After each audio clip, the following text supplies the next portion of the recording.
I'd been warned my whole life. Don't walk home alone at night. The foothills have eyes, and not all of them are friendly. It was the kind of warning passed down in my family, something my parents and grandparents swore by, though they never gave me specifics, just whispers of stories about people who didn't listen and who were never seen again. But I'd always shrugged it off as backwoods superstition, until that night in 2021. I'd picked up a double shift at the diner to cover for Lisa, whose kid had come down with a fever. By the time my shift ended, it was nearly midnight. My ride canceled last minute, claiming car trouble, and there weren't any cabs or Ubers to call this deep in the Appalachian foothills.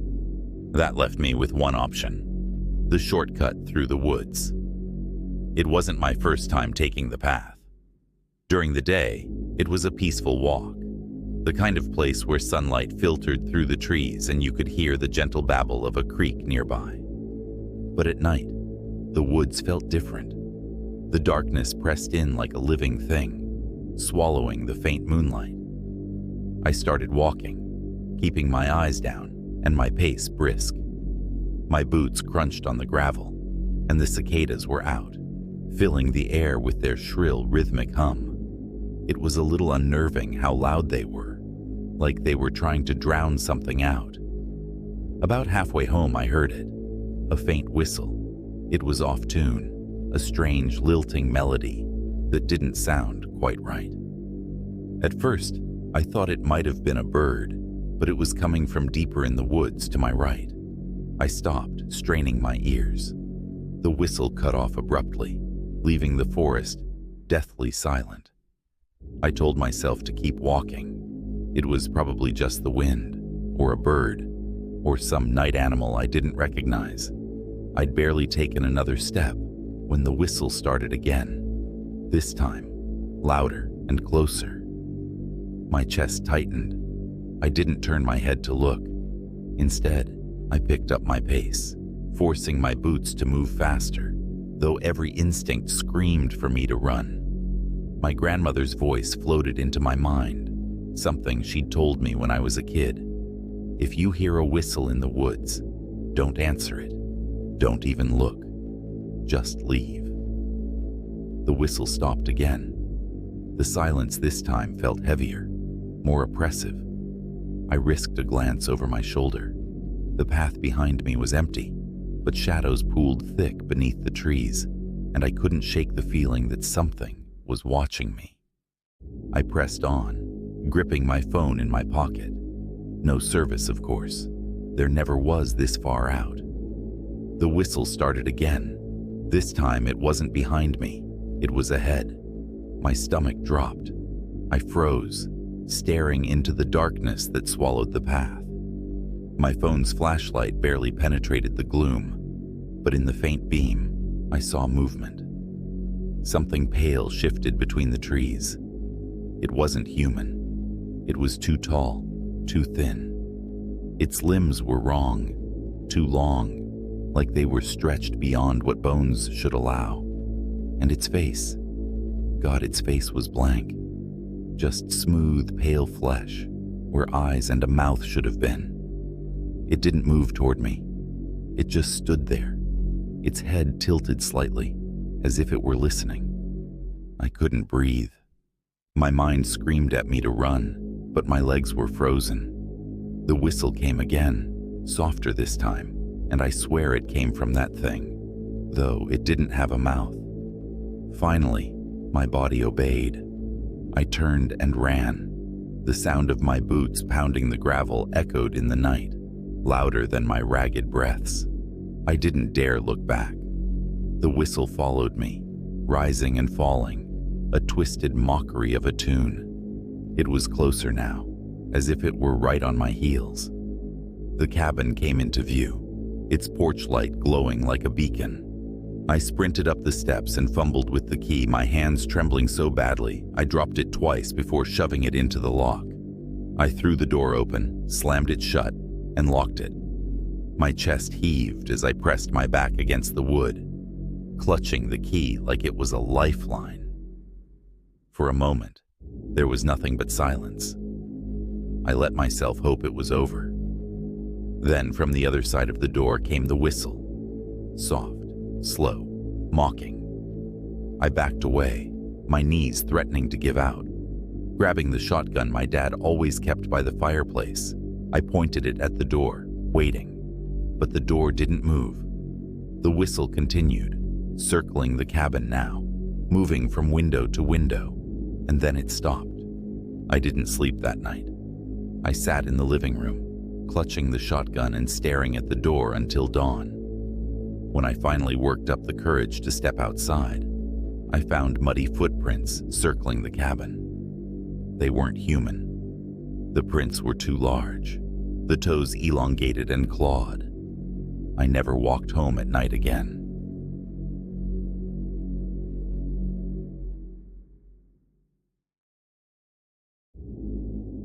Living in the Appalachian Mountains of North Carolina had its perks. Breathtaking views, clean air, and the kind of quiet you can only find far away from city life. My wife, Sarah, and I had settled into a small cabin a few miles off a winding dirt road, surrounded by thick forest. It was peaceful. Isolated, yes, but we liked it that way. We'd heard the stories, of course. Everyone in this part of the mountains had. Strange lights, eerie sounds, and shadowy figures that seemed to appear and disappear at the edge of your vision. Sarah and I brushed it off as folklore, tales spun by generations of superstitious mountaineers. That night, though, I learned the stories weren't just tales. It started like any other evening. Sarah and I were sitting at the kitchen table, finishing up dinner. The windows were open to let in the cool mountain breeze, and the cicadas buzzed their nightly chorus. The sound was comforting, familiar. We were laughing about something. I don't even remember what. When the first scream cut through the night, it was loud, human-like, and raw, like someone in agony. My laughter died in my throat, and Sarah's fork clattered to her plate. We stared at each other wide-eyed. "What was that?" she whispered. I forced a shaky smile. "Probably a bobcat. You know they sound like a woman screaming sometimes." She didn't look convinced. Neither was I, to be honest. I'd heard bobcats before, but this was different. We listened, holding our breaths. For a moment there was nothing but the sound of the cicadas. Then it came again, closer this time. It wasn't just a scream. There was a guttural undertone to it, a deep, rumbling vibration that made the hairs on the back of my neck stand up. "Should we call someone?" Sarah asked, her voice trembling. "Who would we call? There's no one out here." I grabbed the flashlight from the counter and headed for the back door. "What are you doing?" she hissed. "Just checking it out," I said, trying to sound braver than I felt. "Stay here." The wooden porch creaked under my boots as I stepped outside. The flashlight beam cut through the darkness, illuminating the yard, the tree line, and the old barn off to the side. Everything was still, unnervingly so. Even the cicadas had gone silent. I scanned the edge of the forest, my heart pounding in my chest. That's when I saw it. Something moved between the trees. At first I thought it was a deer, but then it stepped into the moonlight. It was tall, too tall to be human, yet its shape was vaguely humanoid. Its arms hung unnaturally long at its sides, and its skin was pale, almost translucent, reflecting the moonlight like bone. Its face was the worst part. It was stretched, elongated, with deep black pits where eyes should have been. It stood there, swaying slightly. The scream came again, but this time I saw its mouth stretch impossibly wide, emitting that awful bone-chilling sound. I stumbled backward, tripping over the porch steps. The flashlight slipped from my hands, rolling across the ground. I scrambled to my feet and bolted back inside, slamming the door shut and locking it. "What did you see?" Sarah asked, her face pale. "I don't know," I said, my voice shaking. "Something's out there." We both froze as a loud thump hit the side of the house, then another. It sounded like something heavy was walking around the cabin, circling us. Sarah grabbed my arm. "It's at the windows," she whispered. The curtains fluttered as something brushed against the glass. The silhouette of a long, spindly hand trailed across the window pane, the fingers impossibly long and clawed. Then came the scratching, a slow, deliberate scrape of claws against wood, moving from the window to the front door. "Do we have the rifle?" Sarah asked, her voice barely audible. "It's in the bedroom," I said. "Stay here." I crept down the hall, every creak of the floorboards sounding deafening in the silence. As I reached the bedroom, I heard a loud bang, like something heavy hitting the front door. I grabbed the rifle and ran back to the kitchen. Sarah was standing in the center of the room, clutching a knife. The banging stopped. We stood there, waiting, listening. The silence was worse than the noise. My finger hovered over the trigger, ready for whatever was out there to try and break in. But it didn't. Instead, we heard the scream again, fading into the distance. Whatever it was leaving. We didn't sleep that night. The next morning, we found deep claw marks along the side of the house and strange footprints in the dirt. We never saw it again, but we never forgot that night. And now, when the locals tell their stories about strange things in the mountains, we don't laugh. We just nod and keep the curtains closed after dark.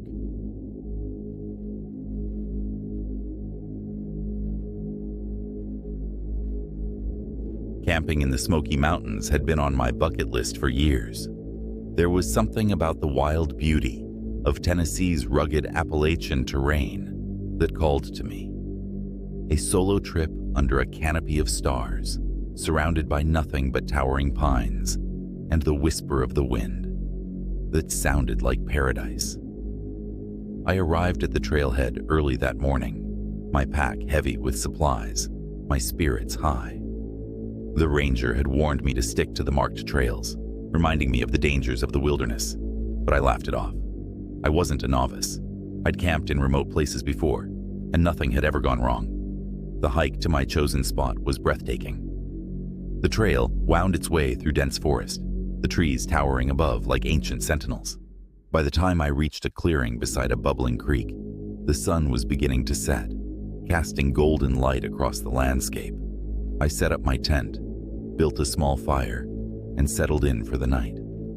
The woods around me were alive with sound, the hoot of an owl, the rustle of leaves, the distant call of some nocturnal creature. It was peaceful, almost hypnotic. But as the hours crept by and the fire burned low, that peace began to erode. It started subtly. The usual symphony of the forest seemed to quiet, the cricket's song fading into an uneasy silence. I told myself it was nothing, probably just a predator nearby, causing the smaller creatures to go still. But then, I heard it. Daniel. It was soft at first, almost lost in the whisper of the wind. I froze, my heart skipping a beat. The sound had come from somewhere beyond the firelight, deep in the trees. It was faint, but unmistakable. My name, spoken in a voice I didn't recognize. Daniel. It came again, clearer this time. I stood slowly, scanning the darkness with a growing sense of unease. The beam of my flashlight cut through the trees, but all it revealed were shadows. My rational mind insisted it was the wind, a trick of the forest playing games with my ears. But it didn't sound like the wind. It sounded human. I told myself to stay calm. It was late, and I was alone. My mind was probably playing tricks on me after hours of solitude. But then I heard it again, closer this time. Daniel. The voice was soft, but insistent, carrying an almost melodic quality, like someone coaxing me to follow. My stomach twisted into knots. Every instinct screamed at me to stay put, to not move an inch from the safety of my campfire. But curiosity got the better of me. Against my better judgment, I grabbed my flashlight and stepped toward the trees, scanning the shadows for any sign of movement. The beam flickered slightly as I moved deeper into the woods, the air growing colder with every step. "Daniel?" The voice whispered again, now behind me. I spun around, the flashlight shaking in my hand. There was no one there, just the silent forest stretching out into the night. My breath came in shallow gasps, my pulse thundering in my ears. I backed away slowly, every nerve in my body screaming that something was wrong, that I wasn't alone. Suddenly, the sound of snapping branches shattered the silence. I whipped the flashlight toward the source, the beam catching a fleeting glimpse of something. It was tall and pale, with limbs that seemed too long for its body, moving with an unnatural, almost liquid grace. And then it was gone, disappearing into the shadows as quickly as it had appeared. Panic surged through me. I turned and bolted back toward my campsite, the trees closing in around me as the voice followed, louder now, more insistent. "Daniel, come here!" I stumbled into the clearing, my heart pounding like a drum. The fire had nearly died, leaving the area bathed in flickering shadows. I dove into my tent, zipping it shut with trembling hands. My flashlight was the only source of light now, its weak beam barely cutting through the fabric walls. For hours I sat there, clutching a hunting knife I'd brought with me, every muscle in my body tense. The voice called out a few more times, each one growing fainter, until, finally, it was gone. Morning couldn't come fast enough. As the first light of dawn filtered through the trees, I packed up my gear in record time and hiked back to the trailhead, my eyes darting to every shadow along the way. I never found out what called my name that night, or what I saw in the woods. But I've heard the stories since, of things in the Smokies that mimic voices, that lure travelers off the path, never to be seen again. And now I know one thing for sure. Those stories are true.